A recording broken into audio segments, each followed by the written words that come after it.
दोस्तों, आज की वीडियो में हम 20 चैप्टर कवर करने वाले हैं जो आपकी इकोनॉमिक कंडीशन को स्ट्रांग बनाएगी। आप पैसे कमाने की साइकोलॉजी को बड़ी आसानी से समझ पाएंगे। ये वीडियो आपकी लाइफ में बड़ी बदलाव लाएगी और आपको आर्थिक रूप से सक्षम बनाएगी। तो दोस्तों, अंत तक इस समरी वीडियो को जरूर देखिए। तो चलिए दोस्तों, शुरू करते हैं आज की summary video. Chapter 1, no one's crazy. हर व्यक्ति जिंदगी में सोचता है कि वह क्रेजी नहीं है और वह मनी के बारे में सब कुछ जानता है। इसीलिए कुछ लोग शेयर्स में पैसा लगा देते हैं, तो कुछ प्रोविडेंट फंड में। कुछ लोग पैसा कमाने के लिए नौकरी की खोज में निकलते हैं, तो कुछ लोग एंटरप्रेन्योर बनना चाहते हैं।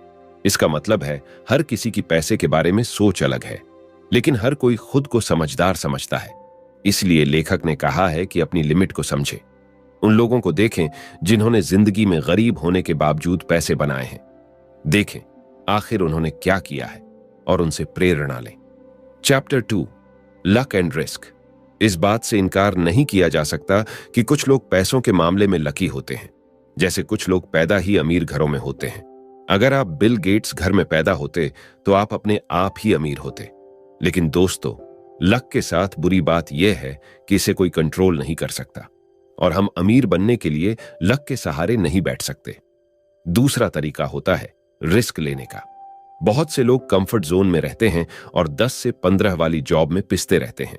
वहीं कुछ लोग अपना बिजनेस लगाकर अपने बॉस खुद बन जाते हैं, लेकिन बहुत से बिजनेस डूब जाते हैं। इसीलिए रिस्क वाला रिस्क न लें, बल्कि बहुत सोच विचार करके और प्लानिंग के साथ कैलकुलेटेड रिस्क लें। Chapter 3, never enough. यह बात भी सच है कि पैसा लोगों का दिमाग खराब कर सकता है। बहुत से अमीर लोगों को उनका पैसा कभी भी इनफ नहीं लगता। महंगी गाड़ियां और बंगले आदि होने के बाद वे चाहते हैं कि उनके आइलैंड भी हों। अपने लालच में वे ऐसे काम कर जाते हैं कि पूरी तरह से बदनाम ही हो जाते हैं। फिर इतना लालच किस काम का? विजय माल्या का एग्जाम्पल तो आपने देखा ही है। इसलिए आदमी को एक गोल बनाना चाहिए कि मैं लाइफ में इतना पैसा कमाऊंगा, मॉरल प्रिंसिपल्स के साथ रहूंगा और चैरिटी करूंगा। इस तरह से उसका पैसा अपने आप ही बढ़ता चला जाएगा, क्योंकि उनकी गुडविल से पैसा और भी ज्यादा बढ़ जाता है। Chapter 4, confounding compounding. सबको कंपाउंडिंग के बारे में पता होना चाहिए। ज्यादातर इन्वेस्टमेंट में सिंपल इंटरेस्ट ही मिलता है। वॉरेन बफेट इसी सिद्धांत से इतने अमीर बने थे, लेकिन उनकी संपत्ति 5-10 नहीं, पूरे 75 साल में इतनी हुई है। वे उसे बार बार इन्वेस्ट कर देते थे और ऐसे शेयर चुनते थे जो कई गुना मुनाफा देते हों। इसके अलावा उन्होंने कंपाउंड इंटरेस्ट वाली इन्वेस्टमेंट में ही अपना पैसा लगाया था। Chapter 5, getting wealthy versus staying wealthy.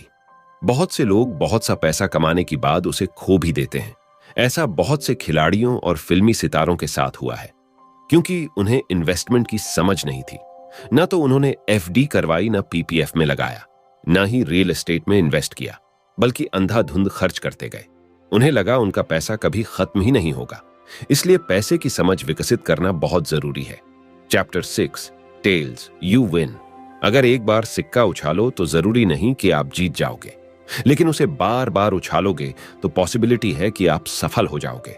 इसी तरह किसी भी काम को बार बार करते रहो। पहली बार में ही सफलता नहीं मिलती। अगर बिजनेस पहली बार फेल हो गया हो तो फिर से ट्राई करो और तब तक ट्राई करते रहो जब तक सफल ना हो जाओ। ऐसी ही अगर आपका ब्लॉग है तो तब तक लिखते रहो जब तक वह सफल ना हो जाए। फिर चाहे 1 साल लग जाए या 2 साल लग जाए, लगे रहो। Chapter 7, freedom. असली पैसा वो होता है जो आपको टाइम से आजादी दे। कुछ लोग पैसा तो कमाते हैं, लेकिन दिन भर खपते रहते हैं। उनके पास एंजॉय करने का टाइम ही नहीं बचता। ऐसा पैसा किसी भी काम का नहीं है। अगर आपके पास पैसा है तो आप बहुत से कामों को आउटसोर्स कर सकते हैं। Chapter 8, man in the car paradox. यह अजीब बात है। जब भी हम किसी महंगी गाड़ी को देखते हैं तो हम यही कहते हैं, वाह कितनी कूल गाड़ी है। हम कभी भी उसके मालिक की तारीफ नहीं करते और यह नहीं कहते, वाह कितना कूल व्यक्ति है। ऐसा ही हमारे साथ होगा। अगर हम भी ऐसी महंगी गाड़ी खरीद लेंगे तो लोग सिर्फ गाड़ी की तारीफ करेंगे, हमारी नहीं। हमसे वे केवल ईर्ष्या करेंगे। इसलिए मटीरियलिस्टिक चीजों के पीछे इतना न भागें। अगर ज्यादा पैसा है तो उससे नए एक्सपीरियंसेस हासिल करें, किसी की हेल्प करें, कहीं घूमने जाएं आदि। जिनसे आपको लाइफ टाइम के लिए अच्छी मेमोरीज बन जाएंगी, और यही असली खुशी का राज है। Chapter 9, wealth is what you don't see. अमीरी वो है जो नजर आती है, जैसे महंगी गाड़ियां, बंगले, ब्रांडेड कपड़े। लेकिन वेल्थ नजर नहीं आती, जैसे इन्वेस्टमेंट, प्रॉपर्टी, बिजनेस आदि। अगर आपके दोस्त ने, जिसकी इनकम आपके जितनी ही है, 10 लाख की कार ली है, तो देखने से वह अमीर लगेगा, लेकिन उसके पास अब आपकी तुलना में 10 लाख कम होंगे। इसलिए वेल्थी बनने की कोशिश करें, अमीर दिखने की नहीं। अमीर लोग एक तरीके से नहीं, बल्कि बहुत से तरीकों से पैसे कमाते हैं। वे तरह तरह के एसेट्स बनाते हैं। जो भी चीज आपकी जेब में पैसा कमाकर डालती है, उसे ही एसेट्स कहते हैं। जैसे stocks, bonds, real estate, mutual funds, dividend stocks, exchange traded funds, options, index funds, futures, crypto currencies, books, gold, silver. आप इनमें से अपनी मनपसंद का एसेट्स सिलेक्ट करके इन्वेस्टमेंट कर सकते हैं। Chapter 10, save money. बचत करने के मामले में 3 तरह के लोग पाए जाते हैं। पहले वो जो सोचते हैं उन्हें बचत करने की जरूरत नहीं है। दूसरे वो जो सोचते हैं वे बचत नहीं कर सकते। तीसरे वो जो बचत करते हैं। वक्त के साथ साथ तीसरे बहुत वेल्थी बन जाते हैं। उनका बुढ़ापा आराम से कटता है, लेकिन बाकी उम्र भर तंगहाली का जीवन व्यतीत करते हैं और दूसरों पर निर्भर रहते हैं। वे स्वभाव से बहुत कड़वे भी हो जाते हैं। इसलिए आज से ही बचत करना सीखें और बचे हुए पैसों को इन्वेस्ट करें। चैप्टर 11, रीजनेबल और रैशनल। कुछ लोग इतना सोच विचार करते हैं कि कुछ कर ही नहीं पाते। वे रैशनल होने के चक्कर में हर चीज में परफेक्शन लाने की सोचते हैं। थोड़ी सी भी कमी रहने पर उस काम को आगे नहीं बढ़ाते। ऐसा करने के बजाय आप यह देखें कि आपने जो प्लान किया है उससे काम चल जाएगा या नहीं। लाखों कमाने वाले ब्लॉग के बारे में सोचते रहने से अच्छा है कि शुरू में हजारों कमाने वाला ब्लॉग बना लिया जाए, फिर चाहे उसमें कोई कमी ही क्यों न रह गई हो। एक बार आप पहला ब्लॉग बना लें, उसके बाद उससे जो थोड़ी बहुत इनकम होगी उसे इन्वेस्ट करके दूसरा ब्लॉग शुरू कर लें। ऐसे ही स्टॉक्स में लॉन्ग टर्म के लिए इन्वेस्ट करें, क्योंकि उनमें हर महीने उतर चढ़ाव आते रहते हैं, लेकिन लंबे समय में वे प्रॉफिट ही देते हैं। Chapter 12, surprise. इंसान को जिंदगी में हमेशा सरप्राइज के लिए तैयार रहना चाहिए। ऐसा ही पैसे को लेकर भी आपको सरप्राइज मिल सकता है। बहुत से लोग कोरोना के पहले शेयर मार्केट में बहुत अच्छा पैसा कमा रहे थे, लेकिन अचानक से कोरोना आ गया और सारा मार्केट धड़ाम से गिर गया। बहुत से लोगों को लॉस हुआ, लेकिन बाद में फिर से मार्केट ऊपर चला गया था। ऐसे ही किसी कंपनी को जिसे आप बहुत अच्छा समझ रहे हो और उसमें कोई घोटाला कर दे तो वह डूब जाती है और आपका पैसा भी डूब सकता है। इसलिए हमेशा चौकन्ने रहें। Chapter 13, room for error. पैसा कमाने के दौरान हर किसी से एरर हो सकता है, लेकिन उससे बहुत कुछ सीखने को भी मिलता है। गलती से होने वाले नुकसान से बचने के लिए आप हमेशा अपने पास कुछ रिजर्व कैश रखें। सारा पैसा एकदम इन्वेस्ट न कर दें। वॉरेन बफे ने कहा है, cash is the king. Yes bank का शेयर जब गिरा था तो बहुत से इन्वेस्टर्स को नुकसान हुआ था, लेकिन कुछ लोगों के पास कैश बचा था। उन्होंने गिरे हुए दाम पर शेयर खरीद लिए और एवरेज कर लिया। इससे उनका नुकसान कम हो गया। इसलिए बुरे समय के लिए कुछ फंड जरूर रखें। Chapter 14, you'll change. समय के साथ हर इंसान बदल जाता है। शरारती बच्चा आगे चलकर एक जिम्मेदार इंसान भी बन जाता है और शरीफ बाद में बदमाश भी बन सकता है। ऐसे ही जो भी सपने और गोल हमने आज बनाए हैं, हो सकता है वे पूरे ना हो, लेकिन फ्यूचर में हम कुछ नया भी कर सकते हैं। अपने पास्ट में न जीते रहे। यह ना सोचें कि स्कूल या कॉलेज में आपके मार्क्स तो बहुत कम थे, आप अच्छे स्टूडेंट नहीं थे। इससे कोई फर्क नहीं पड़ता।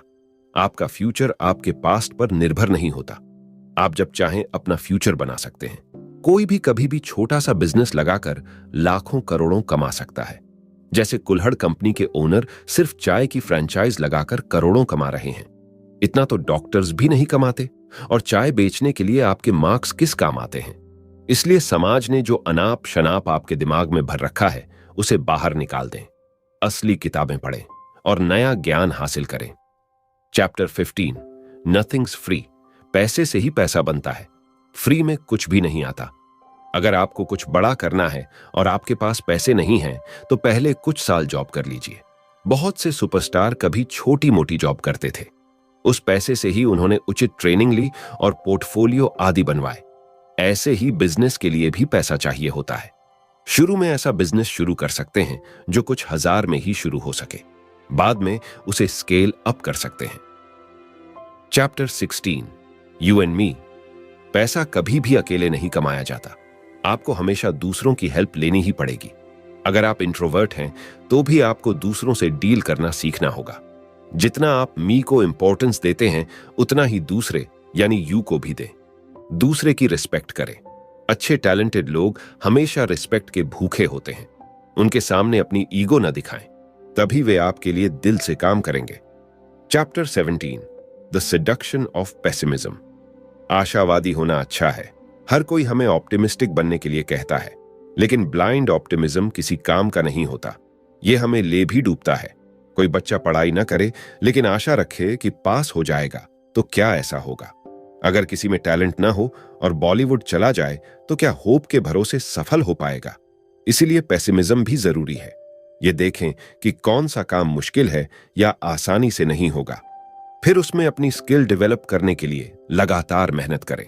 इसलिए ऑप्टिमिज्म और पेसिमिज्म में बैलेंस बनाकर चलें, तभी सफल होंगे। Chapter 18 when you'll believe anything. हमारी कॉग्निशन यानी समझने की शक्ति में हमेशा एरर होता है। जैसे बहुत से लोग जो न्यूज में सुनते हैं उसे सच ही मान लेते हैं, जबकि उसमें से ज्यादातर चीजें मैनिपुलेट की गई होती हैं। ऐसे ही न्यूज़पेपर्स में कई बार कंपनीज गलत लेख भी पब्लिश करवा देती हैं ताकि लोग उनके शेयर खरीद सकें। बाद में वे डूब जाते हैं। इसलिए हर चीज पर आंख बंद कर विश्वास न करें। खुद कंपनी की बैलेंस शीट आदि डॉक्यूमेंट्स एनालिस करें। Chapter 19 all together now. इस चैप्टर में ऊपर दिए गए चैप्टर्स को समराइज किया गया है और कुछ टिप्स दिए गए हैं। हमेशा हम्बल रहे, ईगो न पालें। ऐसे फाइनेंशियल डिसीजन लें जिनसे आपको मेंटल पीस मिले। टाइम की पावर को समझें। एकदम से कोई रिच नहीं बनता। फेलियर को एक्सेप्ट करना सीखें। कभी हिम्मत न हारें। इन्वेस्टमेंट की आदत बनाएं। रिच होते हुए भी साधु की तरह शांत रहे। Chapter 20 confessions. इस चैप्टर में ऑथर ने यंग लोगों के लिए कुछ सुझाव दिए हैं। पूरी सैलरी मौज मस्ती में न उड़ा दें। हमेशा अपने खर्चे कम रखें। लो कॉस्ट चीजों में खुशी ढूंढें, जैसे एक्सरसाइज, रीडिंग, लर्निंग, हॉबीज आदि। कभी भी कर्ज लेकर घर न खरीदें। पहले उसकी एफडी करके कुछ सालों तक बढ़ने दें। इन्वेस्टमेंट की आदत डालें। अपने बच्चों के लिए उचित प्लान या फंड में इन्वेस्ट करें ताकि बाद में उनकी पढ़ाई या शादी में काम आए। तो दोस्तों, इस समरी वीडियो में बस इतना ही। आपको ये समरी वीडियो कैसी लगी हमें कमेंट करके जरूर बताएं। लेटेस्ट वीडियो को देखने के लिए हमारे YouTube चैनल को सब्सक्राइब करना ना भूलें। अपना बहुमूल्य समय देने के लिए आपका तहे दिल से शुक्रिया।